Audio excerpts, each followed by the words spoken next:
Hey, Randy Joe here, and welcome back to the channel. Today we are not doing an Art Pop April video. We are not doing a May video for the month of May. Instead, we are doing a new reaction for a new album. That, of course, being the Lemon Twigs newly released, as in today, A Dream Is All We Know. Now, before I dive into this rather short LP of 34 minutes and 12 tracks, I do need to address the fact that there is some pretty strong bias here. In fact, such a strong bias that I actually have this record right behind me right here. This isn't even the green screen like I typically have. I just love this band so much. Their last album, Everything Harmony, was one of my favorites of last year, that I went and bought this album today before even hearing it in full, because I know I'm going to enjoy it. That being said, I thought, why not jump into it with you guys? First listen for the entirety, except for the, of course, singles that I've heard, such as My Golden Years and They Don't Know How to Fall into Place. A Dream Is All I Know, I think I've listened to once, and How Can I Love Her More was another single that I did not listen to. I wanted to save it for this listen, since I knew this was going to be a shorter album. That being said, let's just jump into it with the first track, My Golden Years, one that I have gotten well acquainted with. A track that I already know I love, but let's get into it. They have that classic vintage 70s, 60s sound. And the vocals on this one especially really bring back that classic sound. And those backup vocals. It's so bubbly and light, very summery. And they're spitting facts in their lyrics. The only thing true is nothing can last. Just like these golden years. Just really great songwriters, on top of being incredibly infectious and fun with their instrumentals. Oh, this part.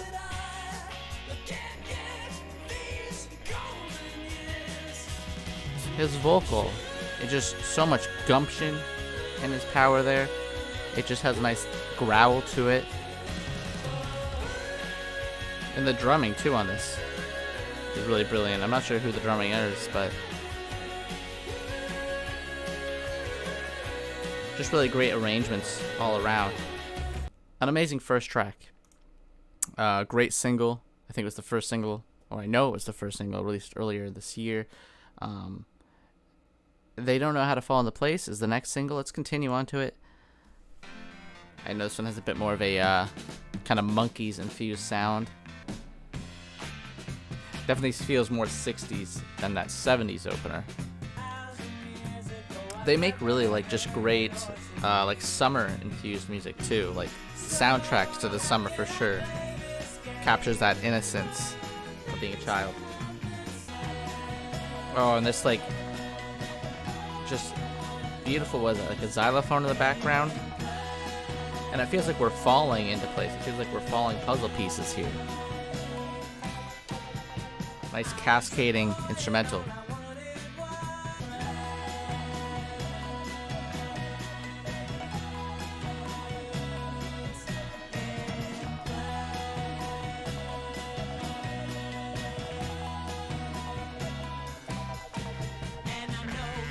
Oh. And that stomping, that clapping. Command your attention amongst all this fun. Oh, the other part, this instrumental.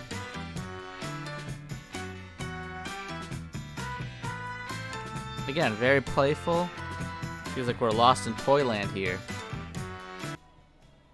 And there it is, a long fade. I gotta say, another great track. I love that one. Has that nice playful monkeys tone. More 60s for sure than that opener. Continuing on though, I don't know if I'm not familiar with most of these tracks. I know the two singles here, but again, did not listen to them as much as I did those first two because I didn't want to saturate this album before hearing it. So this will be all fresh going forward. Church Bells is only 2 minutes, and it looks like most of the track list here is not even reaching that 3-minute mark, making for a very brisk listen. But a risky move. Can you pull off such a short runtime?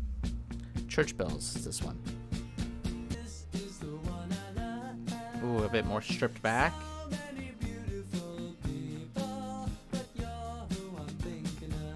A wedding song, maybe? Has a bit of a kind of vintage Beatles sound, like before they went to that experimental element. Early Beatles. Especially the way he's singing. Kind of John Lennon-esque. Oh.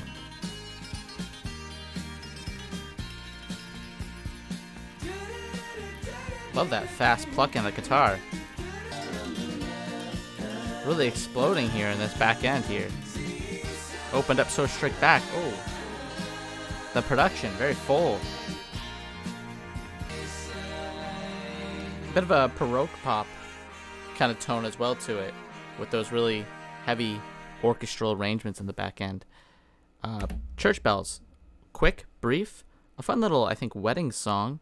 Just Fallen in Love, which the Lemon Twigs captures quite easily within their music. That feeling, at least. And kind of Lennon-esque, that vocal that he was doing. He was singing in a kind of John Lennon-inspired sound. A Dream Is All I Know. The title track. Oh, I do remember this one has that funky open.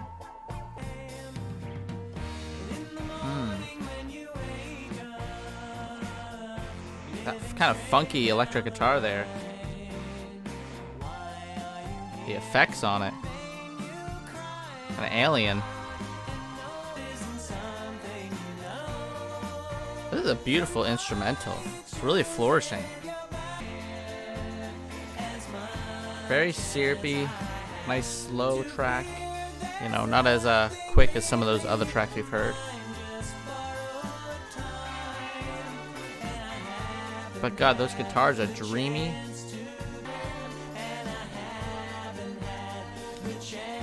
Very nostalgic, this one. I mean, all of their music really is, but just the themes of this album seem like they're very much drenched in nostalgia, and this kind of dreamlike, you know, imagery that they're having in this track here, and the dreamlike instrumentation kind of adds to that looking back nostalgic feeling. Going on to Sweet Vibration, maybe inspired by Good Vibrations, of course, by the Beach Boys. Maybe we'll have a more Beach Boys style to this one. I will say, you know, these tracks being very short, a little interesting. It scares me a little because everything harmony. Pull that up real quick. I mean, I guess they weren't super long either, but they had some longer, more like love ballads that were quite beautiful. And I'm wondering if we're going to get any lengthy ballads on this one, or just, you know, some really beautiful ballads overall.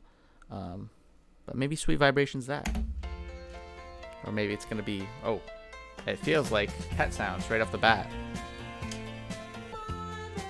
That piano especially feeling Pet Sounds inspired. And those Baroque elements not shying away. Not sure how I feel about this one. I don't think the production is as clean as some of the other tracks.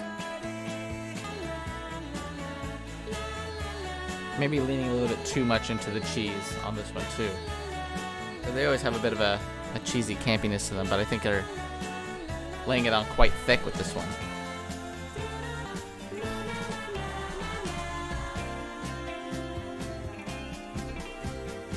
Oh, a little bit of a detour there, but it ended before it began, it feels like.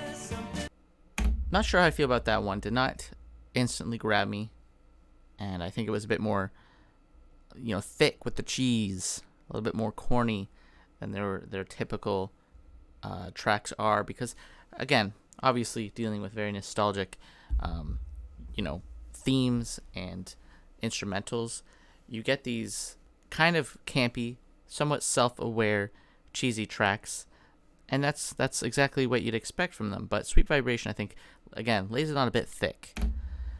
In the Eyes of the Girl. You know, you don't want them to become a parody of themselves, like they're trying too hard. In the eyes of the I'm loving this already. This has that classic, almost Everly Brothers inspired sound. Oh, this is the ballad I was hoping for.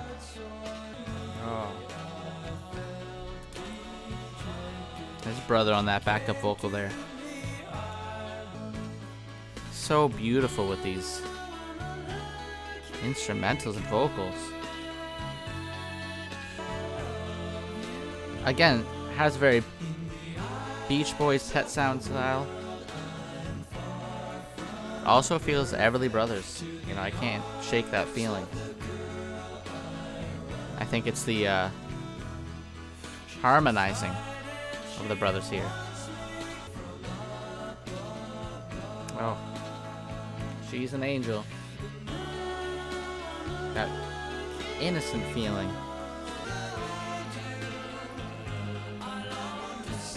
Oh, I like that in the background as he descends. A nice, like, doo-wop inspired sound. Just a good blend overall of this one. That one was quite beautiful, I gotta say. Really great doo-wop style, mixing elements of kind of influences of Everly Brothers and Beach Boys. But I'm getting strong, like I said, Everly Brothers tones all over that one. And as a huge Everly Brothers fan, big respect, I should say, to what they did for the music at the time. And I think they're very underrated in today's day and age. I wish people would talk about them more in the music scene. I love that track. I thought it was beautiful. A great ballad. If You and I Are Not Wise. Bit of a country inspired sound on this one too. Again, I love the way they don't stick to one sound too heavily, yet they feel very cohesive and they're nostalgic, you know, objective.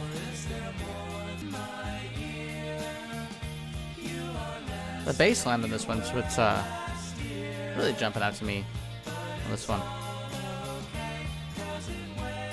Really strong bass for the backbone.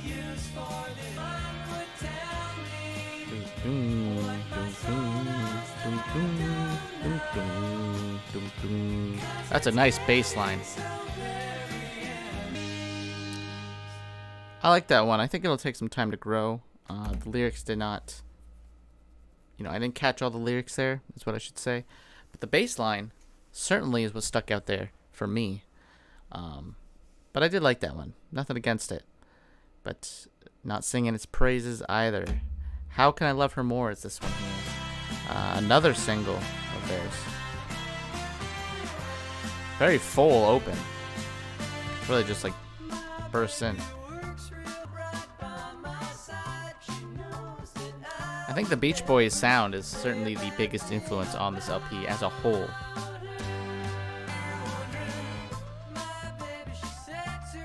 Completely understandable feeling, He wants to give her all. Love this chorus. It's just so sweet, so cute.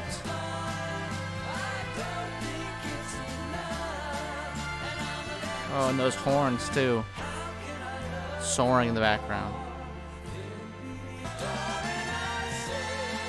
Jeez, these horns. Very epic finish here. God. It's kind of giving ABBA as well. Some ABBA impressions. In terms of its very full elements. And right into those strings. A beautiful track. I love that one. It's so sweet. It's so cute. Very brisk, like a lot of these listens have been. And right into Ember Days. Let's flow on to this one. I'm also getting Simon and Garfunkel with some of the vocals. Just the gentle Simon-esque. Reminds me of Frank Lloyd Wright. So Long, Frank Lloyd Wright. That's what the song reminds me of.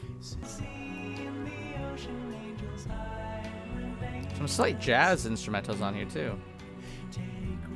Or at least leans into that territory a bit. This one's gonna be a grower on me, I think, for sure, because I like it. I like how sweet and just gentle it is on the ears. But I feel like the delicateness of it doesn't make for an instantly grabbing sort of track. It's certainly a grower, but I like that one. I still like that one. Let's go right into Peppermint Roses, which seems to have a bit of an uptick in streams. Maybe Spotify's pushing it. Oh, very emphasis on that intro. I like this steady percussion. Certainly being pushed to the forefront of the mix. Which, speaking of the mix, I'll save the comments on the mix till the end.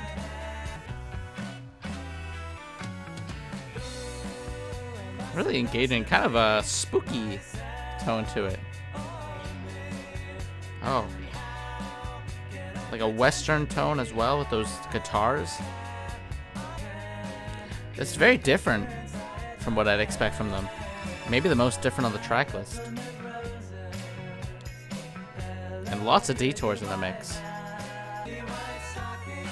Oh. Borderline experimental. That weird vocal there too. Had like a deep growl to it. That was an interesting one. So many detours. At 2.5 minutes, I feel like the instrumental changed like 10 times. Certainly one of the most interesting tracks I've heard the Lemon Twigs do so far. It has a more brooding tone to it. Has a bit of a western guitar lick, kind of smack dab in the middle there. Very different from the norm, I would say, for them. I should have known right from the start is this one here. And right off the bat, a much clearer production on this one. Oh. That drum kick too, very clear. I like the crispness of this production.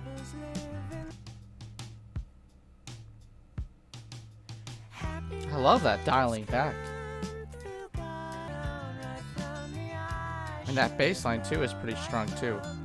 Nice deep tone to it. Seems our protagonist has had his heart broken. This one just sounds nice and crisp, very clear. And a bit more serious in tone. On to the last track here, we've got Rock On Over and Over. Only 2 minutes and 21 seconds. Oh. Certainly more rock heavy than I'm used to from them. Oh, it's like they're taking that classic sound of the 60s, but adding that rock element of, I don't know, 60s, 70s? Oh.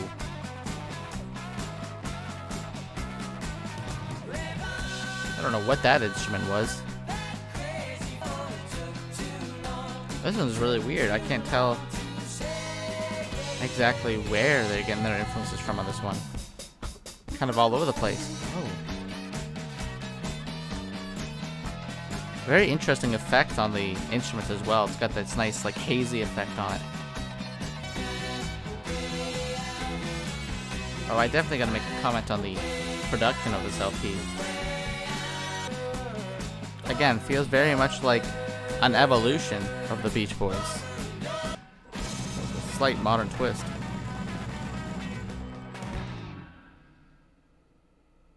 And that's it. That closes it out. Short, brief, 34-minute album.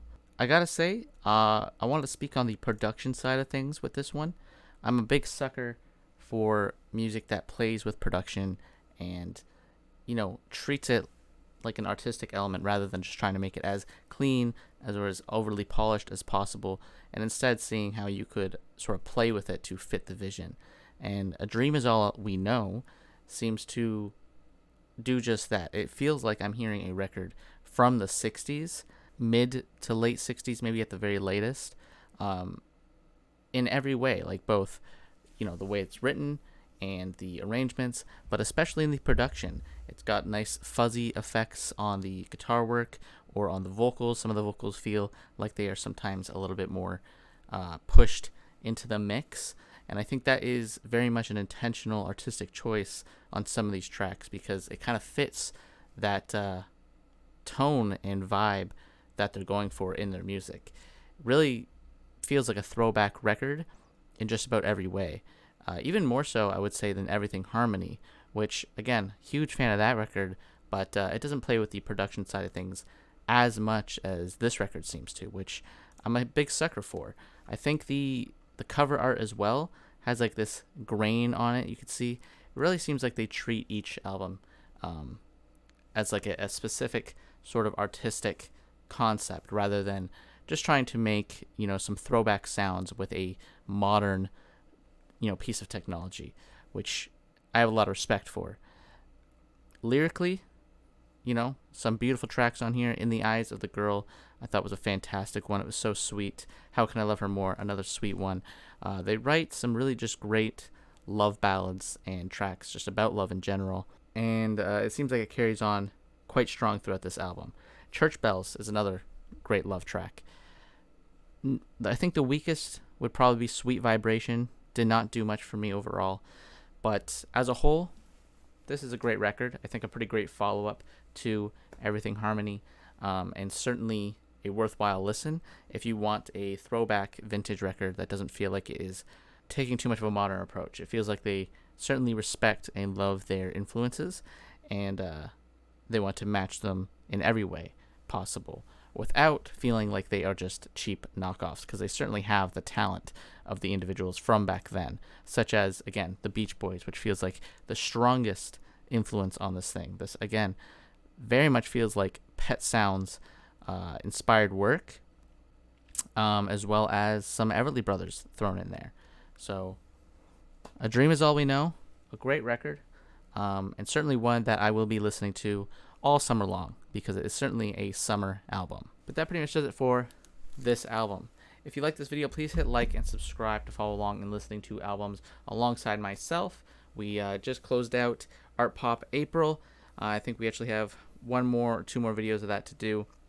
But still, April is done, so we are moving on to the May records pretty soon. Hit subscribe if you want to see what genre I'm covering for May. But I'm also doing new records just like this one. So new records throughout the year I will react to, and of course upload them here. So if you like that, if you like reaction videos, please subscribe. But as always, my name is Randy Joe, and I'm signing off.